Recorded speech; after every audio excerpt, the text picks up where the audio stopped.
Welcome, Hoosier Nation, to another midweek edition of the Assembly Call, hosted by the interns. That's Josh on the other end. Obviously, I'm Michael, and we have a very special edition this week with not one but two guests coming in to talk brackets, Indiana, and what could come forward in the tournament, both the Big Ten tournament and the NCAA tournament.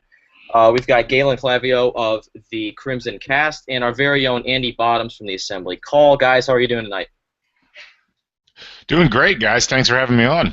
Not a problem. Thanks for joining. Yeah, I'm doing good. Ready to bask in the afterglow of that IU win last night and talk some bracketology. Absolutely. What a win that was. Did wonders for the Hoosiers in terms of seeding for the Big Ten tournament.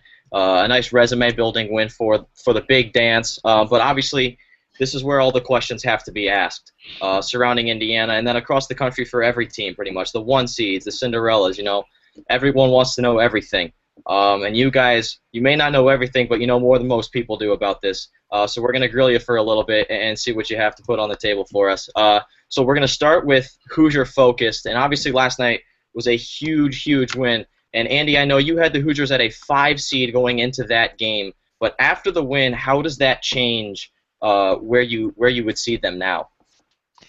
I think for me it bumps them into that 4 range. I had Iowa as one of the 4s heading into that, and certainly another loss for them bumps them down a little bit. So I think IU's pretty firmly in that 4 range.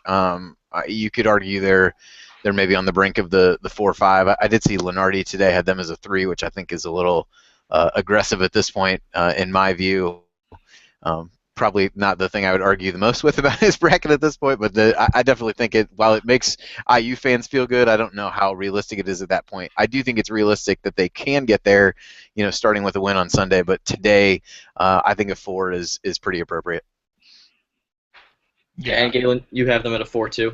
Yeah, and I would agree. I mean, I think that's where they belong. I actually came into the bracket that I was doing this morning thinking, oh yeah, this will probably bump them up to a 3, and then as I looked at it closely and looked at the numbers, I just think that there's still a big gulf in the resumes, and what they've been able to do over the course of the last couple of months has been good, but it doesn't erase the lack of really like high quality wins, or the lack of road wins, or really the overall strength of schedule situation. So yeah, I would say at this point, you could argue them as a 5. I have them as a 4. I don't really see them as a 3 at this particular stage.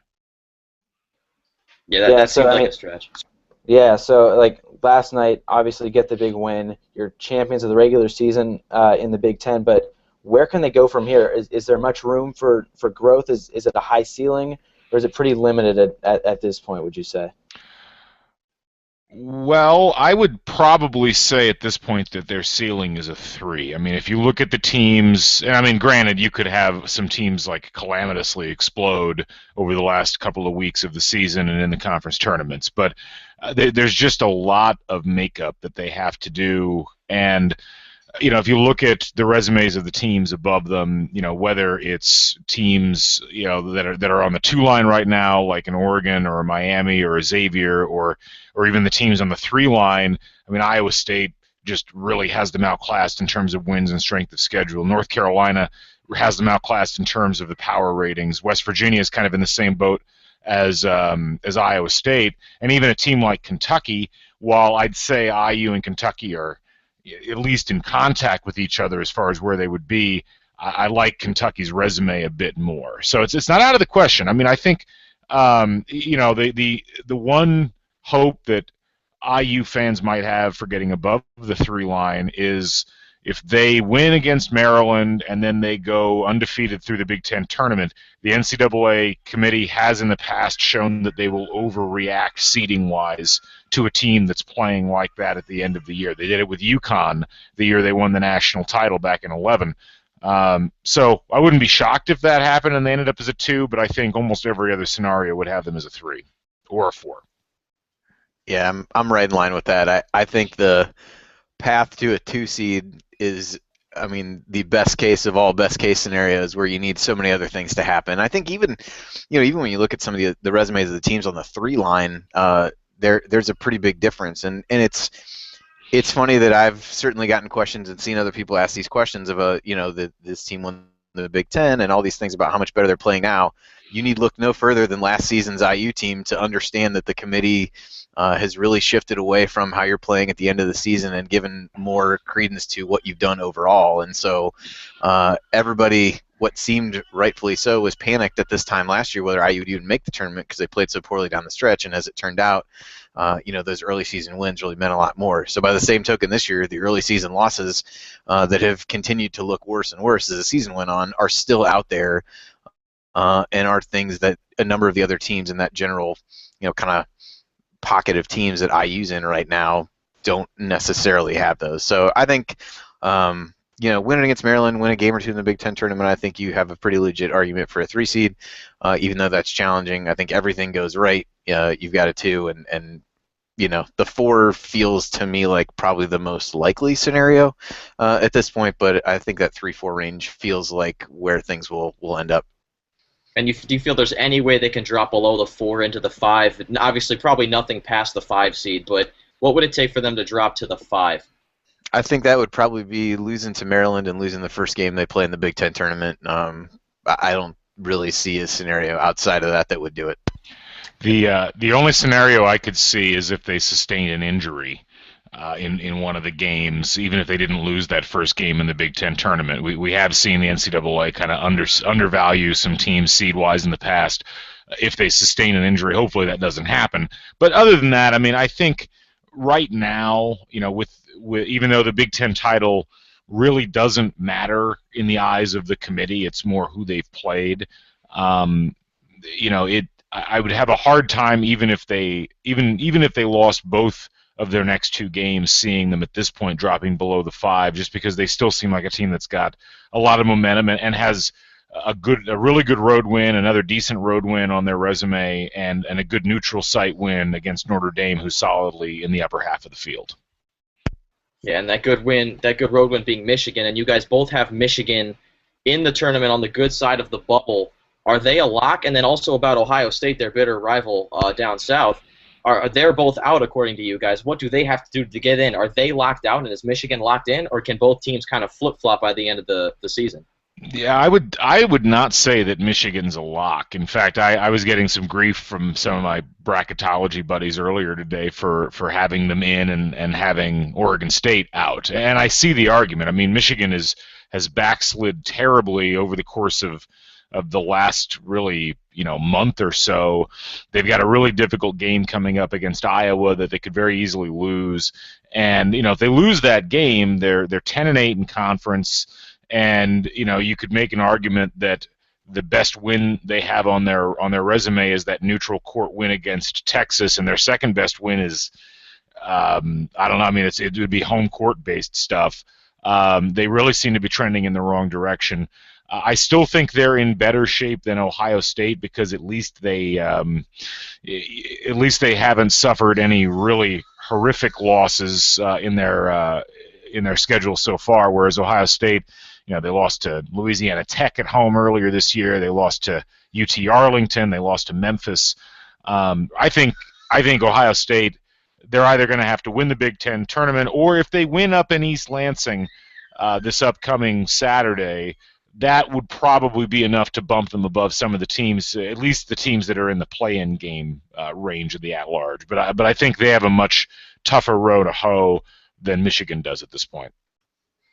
Yeah, I would echo a lot of what you said, Galen. I mean, Michigan, to me, they've got those 3 good wins. They have such a weird-looking profile. They have 3 top 25 wins, at least top 25 as of now, and then their next best win is number 100, where they beat Penn State twice. And so what they're really hanging their hat on at this point is they haven't suffered a terrible loss. Their worst loss from an RPI perspective is when they lost at Ohio State in a game most people stopped watching because of the camera angle. And then you've got Ohio State, who really, until Sunday, had beaten Kentucky, and that was pretty much it. They do have that win over Michigan. So they're both kind of in the same boat. They've only got 3 top 100 wins. Ohio State, though, as Galen said, has those 3 sub-100 losses that look pretty ugly. So Ohio State definitely has some work to do. To think that team's going to walk into the Breslin Center and win over the weekend feels extremely unlikely. But Michigan has a difficult game as well. They're playing Iowa, and as much as Iowa's struggling right now, that's a game they're really going to feel like they need to have The one thing for Michigan is at least the Karis LeVert situation has kind of sorted itself out. He's going to be out for the year, although I think that had become the prevailing thought all along. And a couple of their better wins have come when they didn't have him or he wasn't playing a prominent role. So I don't think that has a big factor one way or the other with them. At least there's some kind of certainty to what his situation is going to be going forward. Andy, let me ask you a question real quick. Where do you have Wisconsin in relation to Iowa in terms of your rankings of the Big Ten teams for seeding purposes? I mean, are you close to having Wisconsin surpassing the Hawkeyes? No, I'm not quite there yet. I think my latest projection I had Wisconsin as an 8, but on the high end of the 8 range.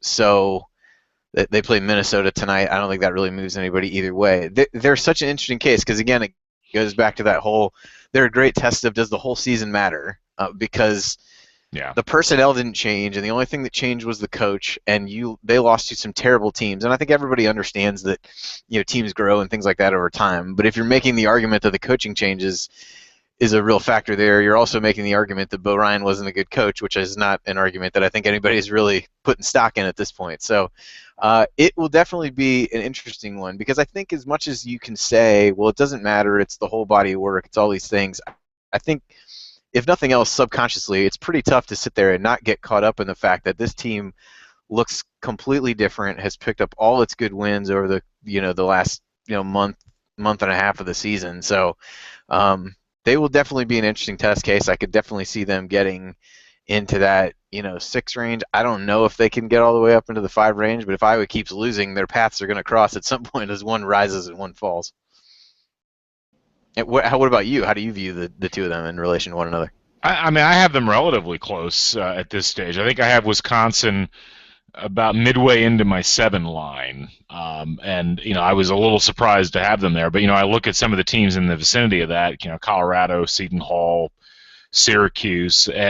I'm really impressed by Wisconsin's wins. They do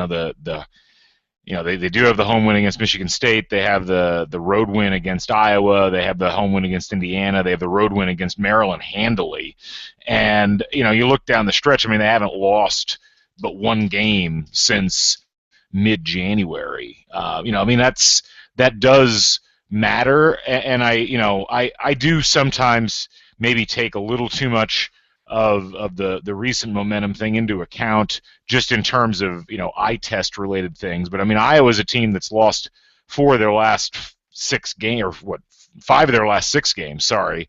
And while they've been competitive in those games, they're still losing them, and they're not all to top teams in the conference. And one of the teams they lost to is Wisconsin. So I could see it. I mean, if Wisconsin somehow manages to pull off 2 wins down the stretch here in the closing moments of Big Ten play and ends up 13-5, and Iowa finishes 12-6.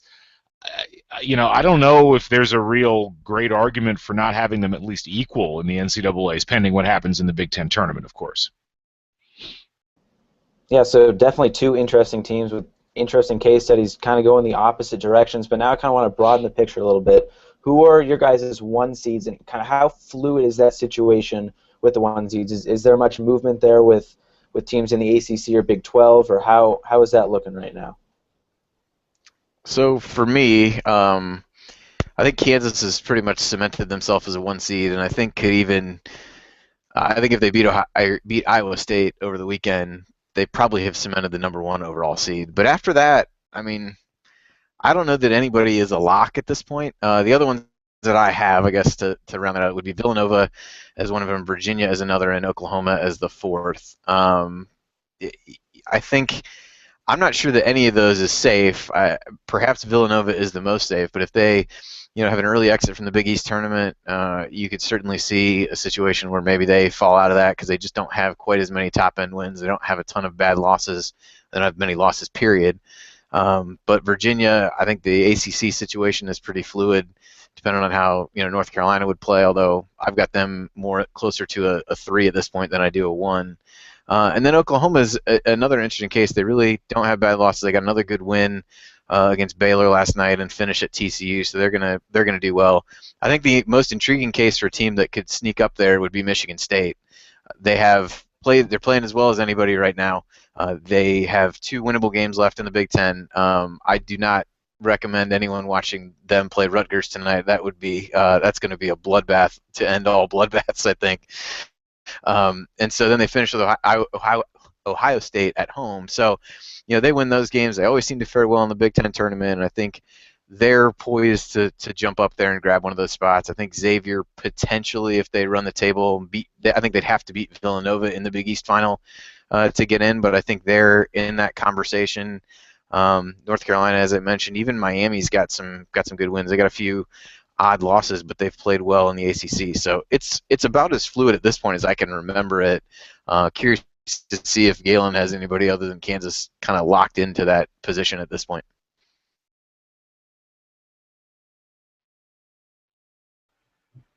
Anyone else, Well, Galen? Do you have anyone else locked in at that one Galen, seed? I think you might be on mute. I had my own muted. I apologize. That's me not remembering to turn the switch back on. No, I think Kansas is clearly the top overall seed at this stage, and they'd have to do some serious damage to themselves to not be in that spot, I think. I think it's interesting because Villanova seems to be the clear number 2, yet Virginia and Oklahoma have both beaten them head-to-head. And that does factor in a little bit when the margins are so close, at least for me. I actually have Michigan State up on the 1 line right now already. I think that looking at their power ratings and looking at just the overall dominance that they've had here over the last month and a half or so, it's hard for me to go away from them, just given the way that they've played, and I think that they're going to. I'm curious to see what Izzo does in the tournament in the Big Ten tournament, as far as whether he decides to take it seriously this year or not, because that might end up impacting whether or not they end up as a 1 seed. I would also throw Oregon into the mix. I don't know if I forget if Andy mentioned them or not, but I think they've got an interesting mix of wins. They played one of the tougher schedules in the country. I think their strength of schedule overall is 4th, and I think they're going to win the Pac-12 outright. They would be one I would keep an eye on. They do have a sub 100 loss, but then again, so does Virginia. So does Michigan State, I believe. I'm not hot on North Carolina. If there's one thing that I really value, and one thing that I think is historically valued in 1 seeds, it's wins against top competition. And I mean, the Tar Heels really don't have that. You look at their resume at this point, and it is, it's impressive in terms of the overall number of wins they've got, but only 3 of those wins have come against the RPI top 50, and all of them came at home. And that's a real red flag. I mean, I actually have UNC down on my 3 line right now for that very reason. So I agree about Miami. I think Miami has a really good shot if they can take care of business tonight against the Irish and then do some damage in the ACC tournament.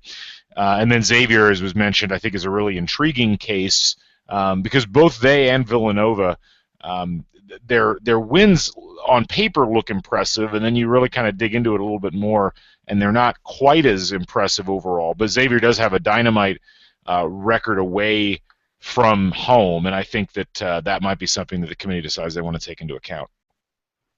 Now we're going to shift from the top dogs of the country to the bottom half, the bottom of the field, if you will. And I can't ask you guys about the Florida Gulf Coast or George Masons of this year. If you have one, feel free to share it. I'm sure everyone would love to know. But an easier thing to predict would be, what sleeper power conference teams have turned it on lately and kept winning that could make some noise deep in the tournament. Teams like a Vanderbilt, who, according to you guys, are both 10 seeds.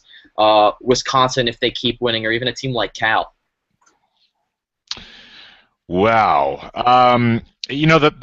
The big, I think Cal's playing really well. I'm worried about Cal because they are like the ultimate in home court hero right now. I mean, all of their good wins have come at home, and that's not historically something that I would be excited about if I'm looking for teams that could potentially do a lot of damage in the tournament. Like, generally speaking, not only am I looking for teams that are doing good things on the floor, but I'm also looking for teams that have done good things away from home. Getting down into the lower reaches, though you struggle with that a little bit. I don't know how far up or down you'd like me to go, but a team that maybe people aren't talking about too much, but whose resume I really like and who I think is prepared to do some damage is Texas. Texas has really put together, even though they've got 11 losses on the season, the wins that they have are really awesome wins by and large. I mean, North Carolina, Stanford on the road, Iowa State, and you get it on the list, Oklahoma a couple of weeks ago or last week. I think, if they were in the right bracket, could do some damage. I like a lot of those Big 12 teams. More so, I think, than maybe even last year, and maybe I should be a little more gun shy because I feel like everybody liked the Big 12 last year and it didn't necessarily work out that great. But I think that those teams are definitely worth keeping an eye on. And at this point, I don't think anybody else is really jumping off the page for me. Yeah, for me, it's funny. It's been a crazy season for a number of reasons, and the narrative at this point is so many teams can make the Final Four. The kind of the ugly side of that is once you get past around the 7 seed mark, these teams all look like garbage. So you really have a hard time. Maybe not garbage, but they don't really stand out from one another, and nobody's all that impressive. So when you get in that level, short of teams that are really surging recently, like Wisconsin and Vanderbilt, who I think is interesting because they're a team, they're kind of like IU light, I'd say, at this point. They started the season with really high expectations, didn't perform up to them for a significantly longer period of time than IU did, and now they've made some lineup changes and are playing a lot better. So they're one that I think is intriguing just because it seemed like they should be better than they were for a decent part of the season. Wisconsin is interesting, but I just don't know that they have enough pieces. They've got guys stepping up.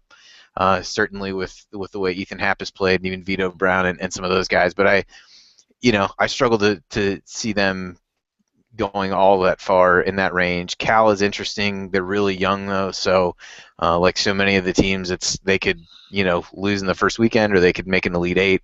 As Galen said, they haven't done well away from home until I think a week and a half or 2 weeks ago. They had one win away from home, and that was at Wyoming before the Pac-12 season started. So. Those couple, and another one, they're not really seeded all that low, but I think are a little bit underrated is Utah. They've got a NBA-level big man in Jakob Poeltl. They've gotten really good guard play, and so they've racked up quite a good resume. I think the last time I looked, they had 16 top 100 wins. They've played a tough schedule. They don't have, I think they have maybe one bad loss. So they're in the 3-seed range now, so I hesitate to say they're a sleeper going to kind of come from nowhere, but I also think compared to other teams in the Pac-12, they haven't gotten a ton of attention and have gotten a lot better as the season has gone on and maybe have gotten less credit for it. I will give you a bonus, like, low-seeded sleeper pick if you're looking for somebody in the first round, and that would be Stephen F. Austin, who I love. I think they're 50th in KenPom right now. They're undefeated in the Southland, and they've been to the tournament, I think, either 4 or 5 straight years at this point. I think it's 4 straight years, or this would be their 4th year. But in that time, they lost to Stanford by a point. They beat VCU and then lost to UCLA. And then last year they gave Utah quite a game in the first round as well. I think that they're poised to do some fun things in the tournament. And that's a team you really want to avoid if you're a 3-seed. I think that, or maybe even a 4-seed. It depends on where they're able to sneak up. But explosive team and one I think that's got a lot of confidence and has been to the dance now on multiple occasions. So it sounds like a bunch of movement going on here. Should be a fun championship week for the mid-majors, and then next week going into the major conference tournaments. So still a lot to be hashed out here. But we just want to thank both of you for coming on, Andy Bottoms of our own Assembly Call and Galen Clavio of Crimson Cast. Some great conversation tonight. So thank you both for coming on tonight. Thanks, guys. Thank you. No problem. Thanks for having us. All right, Josh. All right. Business as usual. Thanks, guys. Thank you for coming on. Appreciate it. All right, Josh, back to business as usual. That was a lot of fun, guys. Yeah. Hope you guys all took a lot out of that. Andy Bottoms and Galen Clavio, a lot to put forward on the table when it comes to bracketology, when it comes to Indiana. Great resources there. Check Andy out, obviously, right here at Assembly Call, and Galen just over at Crimson Cast. Great guys, know their stuff. Great bracketology stuff, too. So be sure to stay tuned for that in the coming days as the season winds down and the tournament seeding talk heats up. But Josh, they still got business to take care of. Indiana still got business to take care of. You know, they still got a game that's coming up on this Sunday afternoon in Assembly Hall, defending their home turf, trying to go undefeated at home, along with the Lady Hoosiers, who also went undefeated at home after a huge win last weekend on Senior Day over the Nittany Lions of Penn State. That was a great win for them. But the men got to do it on Sunday, and that's something I don't think has ever been done before in the history of Indiana. I don't know if that's ever been done maybe in the history of women's basketball. Or I'm sorry, of men and women's basketball. I mean, we'll have to double-check that one. But that would be a ridiculous, absolutely phenomenal feat to be accomplished. But, Josh, let's talk about this for a second. So you've got two keys for this game. I've got one. Math says you should start. What do you got?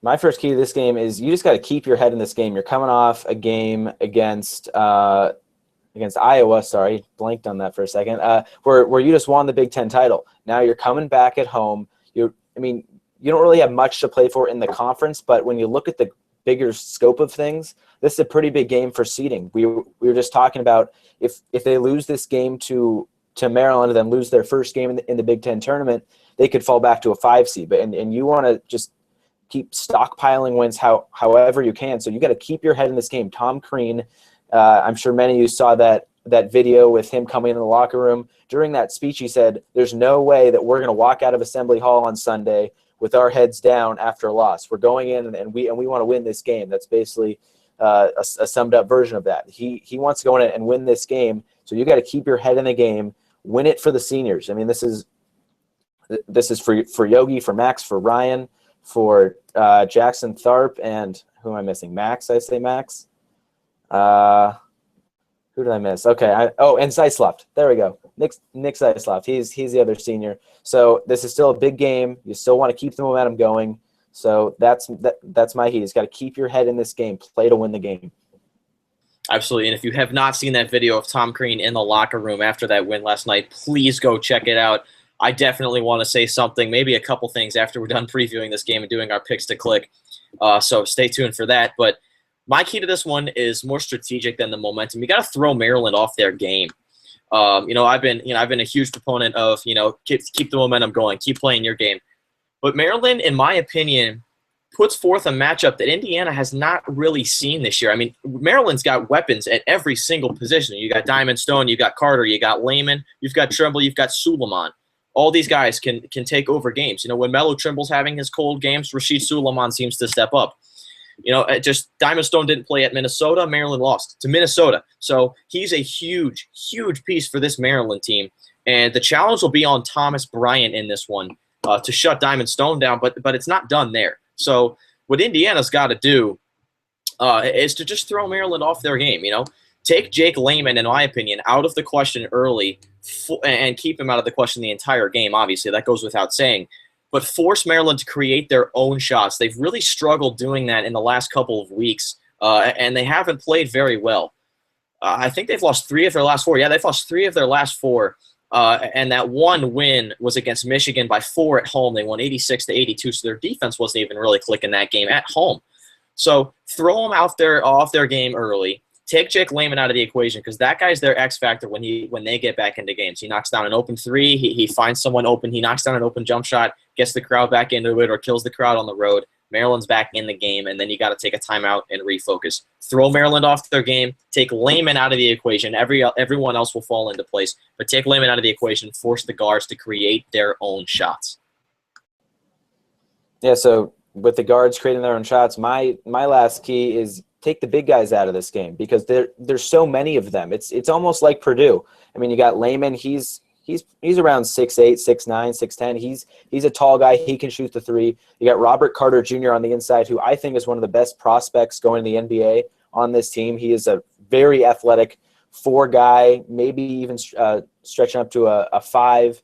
And then you got Diamond Stone in the middle. And then you got Dodd coming off the bench. So that's 4 legit big guys that can throw Indiana off their game. And you kind of got to play it like Purdue. I mean, they hit their shots in that game, and that's kind of what you're going to have to do in this one because they will take Indiana to school in the paint if you give them the opportunity. With Diamond Stone and Robert Carter, those are 2 twin towers like we saw with Isaac Haas, Caleb Swanigan, and A.J. Hammond. So you've got to figure out how to control that, maybe implement a similar game plan to to Purdue, although then you also have to worry about Melo Trimble, and Purdue didn't really have that dynamic point guard like Trimble. So this is a very interesting matchup, but I think if you take away the big guys, and going back to your key, make the guards create their own shots, I think that's a pretty good recipe for success for the Hoosiers.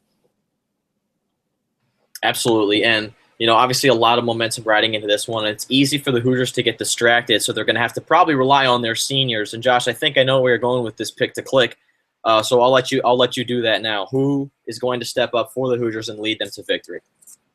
I mean, this is his last game in Assembly Hall.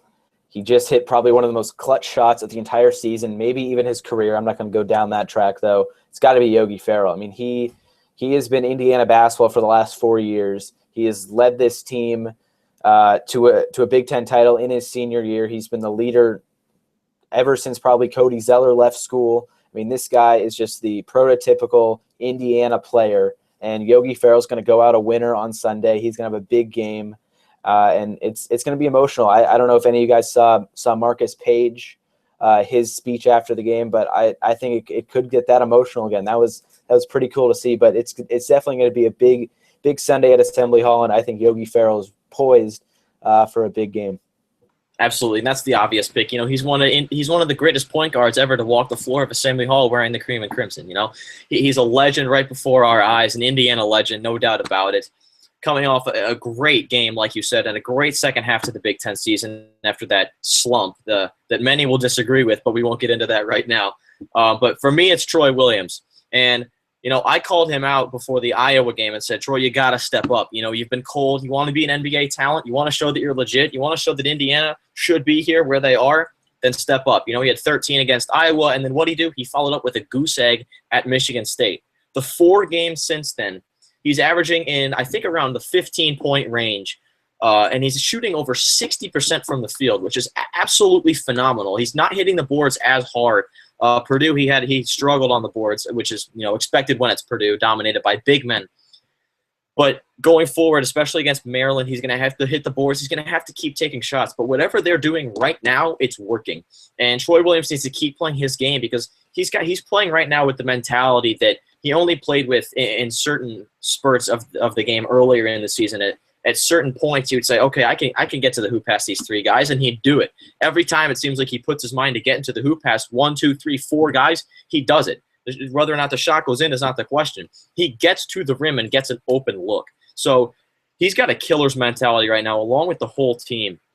And if Troy and Yogi can click on Sunday in front of 17,000 crazy fans supporting the Big Ten champion Indiana Hoosiers, I think that we could be in for a special, special introduction to what March holds. But Josh, let's talk about what Tom Crean said, and basically what he is basically talking about the entire year. And after that Duke game, which the Hoosiers got almost embarrassed in, they have turned this around. This season as a whole, it's something I've never seen before. And I've been following college basketball for, granted I'm only 19, but for as long as I can remember. And I can't really, off the top of my head, pinpoint a team other than UConn a couple years ago that was not really that relevant in terms of the national spectrum. At one point in conference play, at the very beginning of conference play, was Indiana, and came back and made noise late in the season and then made a deep run in March. Now, granted, that run has not happened in March yet for Indiana, but,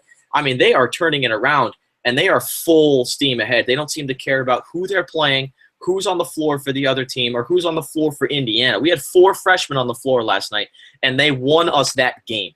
The 4 freshmen for Indiana won the Hoosiers that game because they kept the lead when they were in and they kept making plays. Every single freshman on this team, all the way down to Harrison Nigo, who's a walk-on, mind you, is playing like a senior. It's nothing I've ever seen before, and it's all the credit in the world to the coaching staff. Josh, what does this mean for the rest of the season? They've got to keep this mindset, obviously, but if they can, I don't want you to jinx anything, so don't go out on a limb and say something crazy, but if they can keep this up, what kind of damage can they do? Oh, this is a team very capable of making a run if they play at the level that they've been playing at in the past few weeks. I mean, from Maui, where things were just not going well. And I actually saw a tweet yesterday from Fran Fraschilla. He's an ESPN analyst. He was there in Maui, and he said he talked to Tom Crean, after that UNLV loss, and Crean said, "We're going to turn this around. You just watch." And Fraschilla tweeted, he said, "I did not believe him, and look where they are now." And it's really just incredible, the entire 360 that this team has taken. I mean, you said they may have been embarrassed at Duke. I think they were completely embarrassed at Duke. That was a brutal 20-point loss.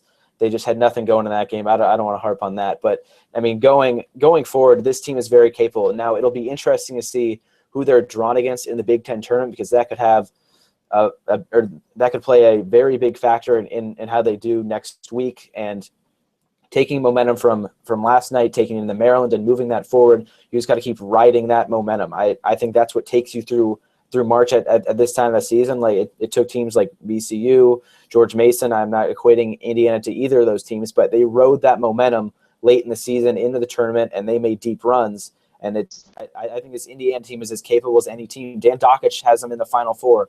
So, I mean, I don't know if he's just being a homer or if that's legit, but this team is very capable of doing something very special.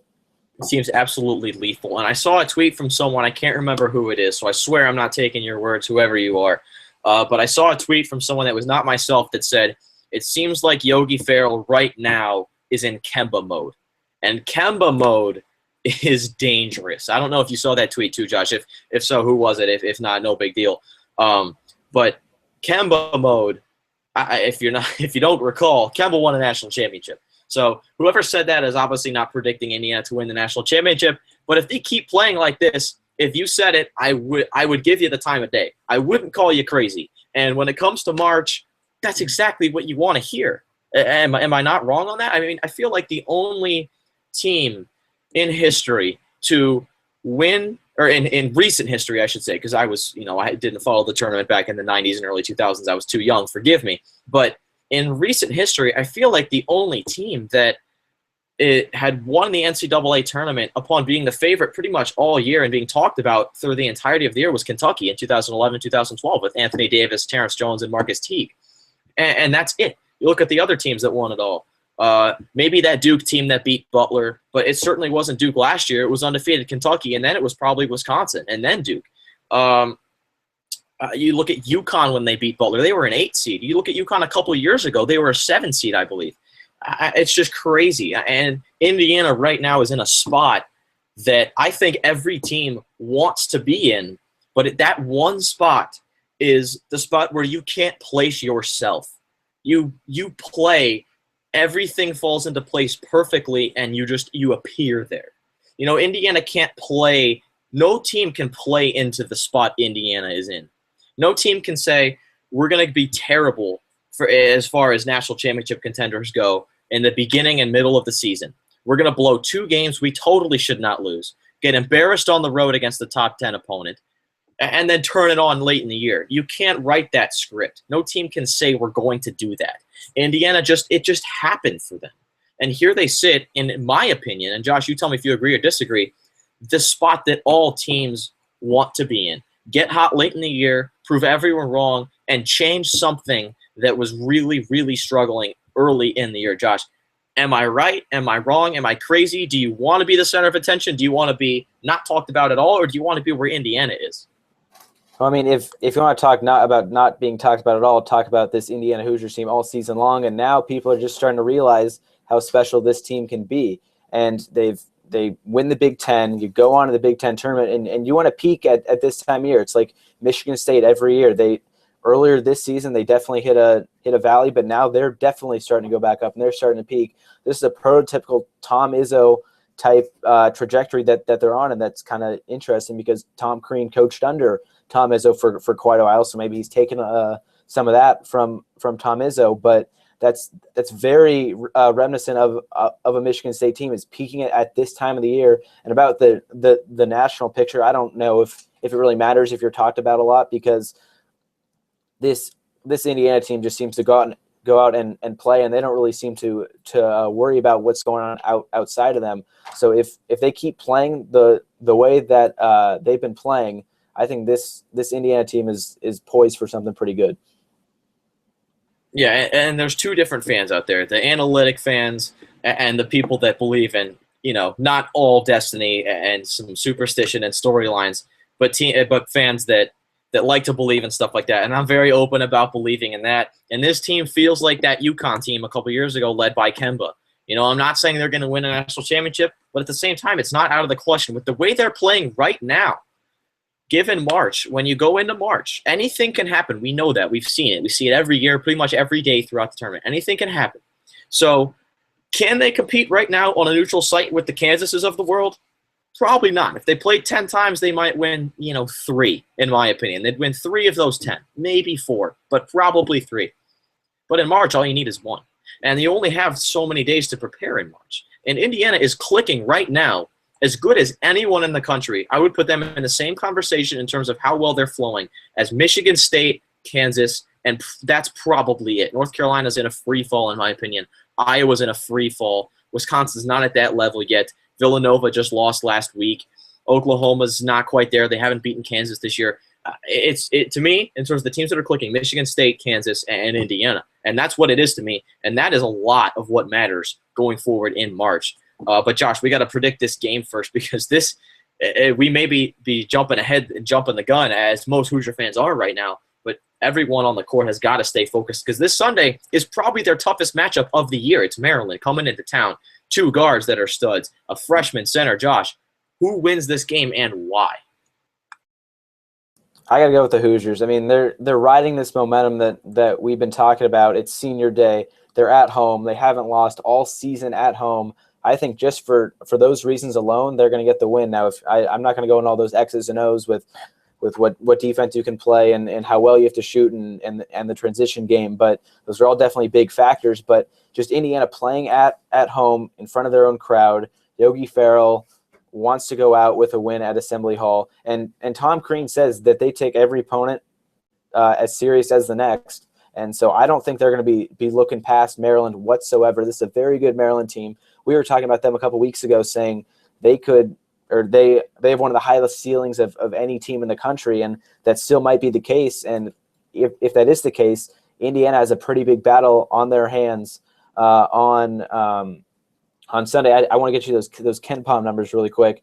Maryland right now is ranked 23rd in the KenPom rankings, and he gives them a 70% chance to win Indiana by a score of 77-71. So pretty big chance to win for the Hoosiers, and by a pretty sizable margin. 6 is pretty solid against a team like Maryland. I'm going to go with a score very similar to that, and I'm definitely picking the Hoosiers on Sunday.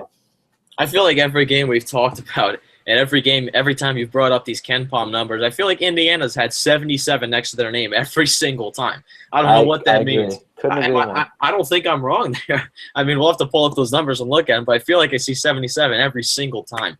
But I'm with you, and I like Indiana in this one. And I think they do stay focused. And they stay focused because who's their leader? Kevin Yogi Ferrell.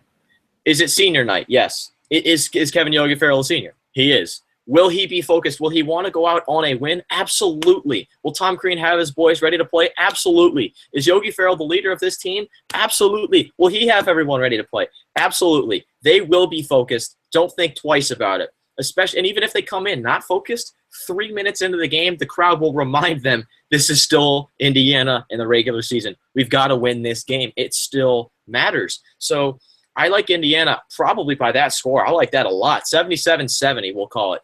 But I like Indiana in this one too. And I think I really need to pull up how well we've done on these predictions all year, Josh, because I feel like we've pretty much nailed it. I feel like we've called almost every loss except, well, there's only 3 of them. But I feel like we called the Michigan State.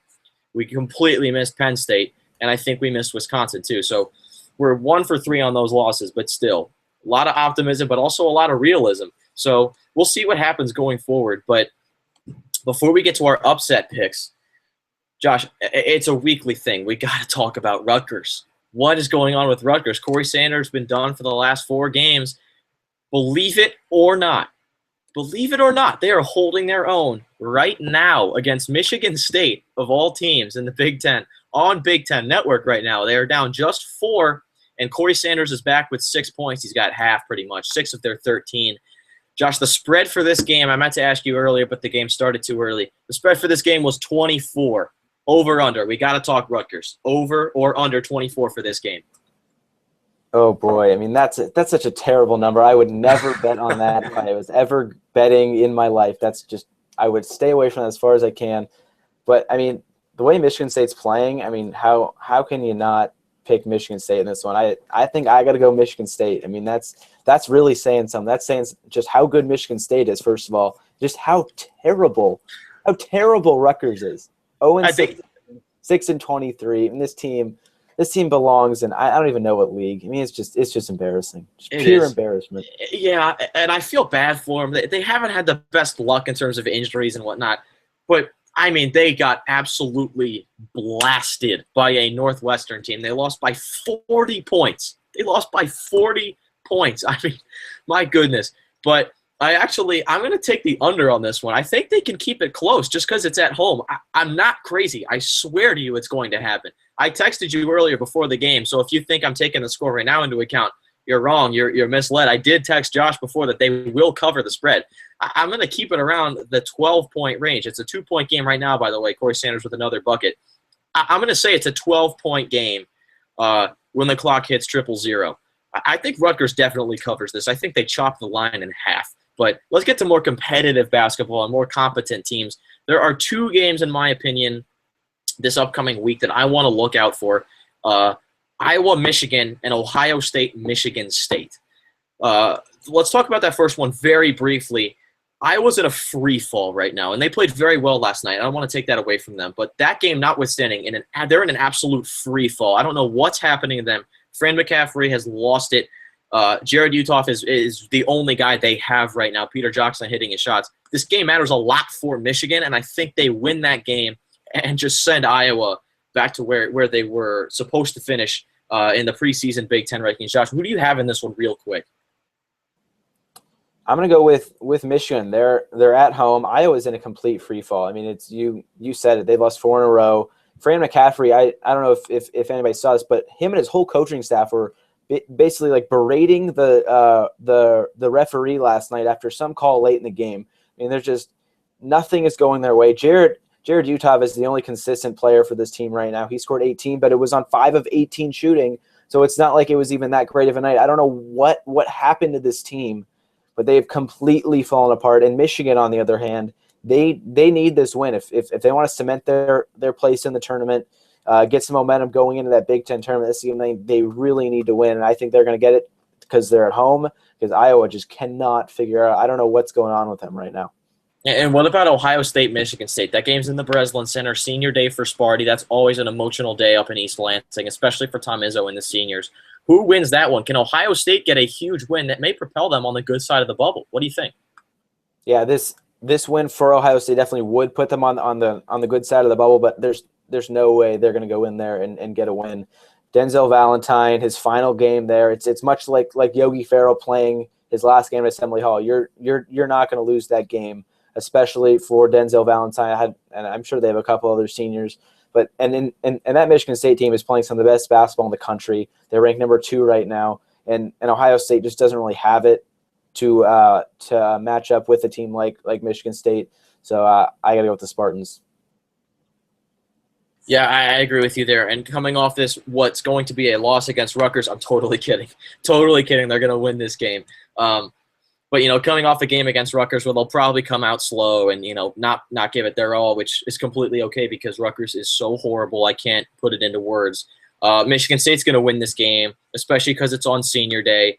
And that's good. I think that could secure them almost, if they can win by a reasonable margin, I think that could secure them for maybe a 1 seed in the NCAA tournament if everything else falls into place. They still got to win at least 1 in the Big Ten tournament to keep that number 1 seed. But I think in all likelihood, like Andy and Galen said earlier, they should have a 1 seed, and we'll see how that happens. But Josh is giving me an update right now. Rutgers is actually winning. So maybe I am crazy for taking that statement back. And Corey Sanders has 13 already. If this happens, Josh, I don't. We may have to buy everyone who said that one. Who said something about Rutgers a couple weeks ago. I can't remember what it was. We'll have to find them on Twitter. We'll buy them Yonkos. I don't care. We'll do it if Rutgers wins this game. I'll throw it down. It's happening. So if you're listening, get in contact with us if Rutgers wins this game. I will buy you Yonkos if Josh doesn't want to because I just kind of backed us into a wall. But it will happen. if Rutgers can win this game. So, we'll see. Keep an eye on that. I can't even believe my eyes right now. I'm so happy. But that just about does it for us here tonight. Josh, do you have anything else to say? No, I don't know. Rutgers right now, that's just incredible. But no, Sunday's going to be a really fun game. Assembly Hall is going to be rocking. It's a CBS game. It's senior day. I mean, it's just everything about this whole season culminates with the regular season on Sunday at Assembly Hall. It's going to be fun, no doubt. Definitely, and it'll be a very memorable senior night, no doubt about that. But, we'll see how it goes. And, yeah, my final words are Rutgers. That's all I got to say. So keep an eye out for that game. That would be I don't even know what that would do to Michigan State's resume, because that's worse than any loss any Big Ten team has suffered this year, magnified by 50. I don't care what you say. That I'm lost for words almost. So keep an eye on that one. Obviously far from over. And then we've got Maryland coming in to Bloomington on Sunday afternoon on senior night for Yogi Ferrell and company. But that just about does it for us. For Josh, I'm Michael. Again, a huge thank you to Andy Bottoms and Galen Clavio for coming on. They were great. Hopefully we can get them on again sometime. That was great discussion we had, and a lot of insight that Josh and I hadn't had throughout the whole Big Ten season. So huge thanks to them. Can't thank you guys enough. Great stuff. And we'll talk to you guys next week. We'll probably throw in a Big Ten tournament show. I would love to do that, Josh, if you can. So we'll stay tuned for that one. Stay tuned to our Twitter and the Assembly Call Twitter, and we'll see how it goes. But until then, thanks for tuning in. Go Hoosiers, and we'll see you next week.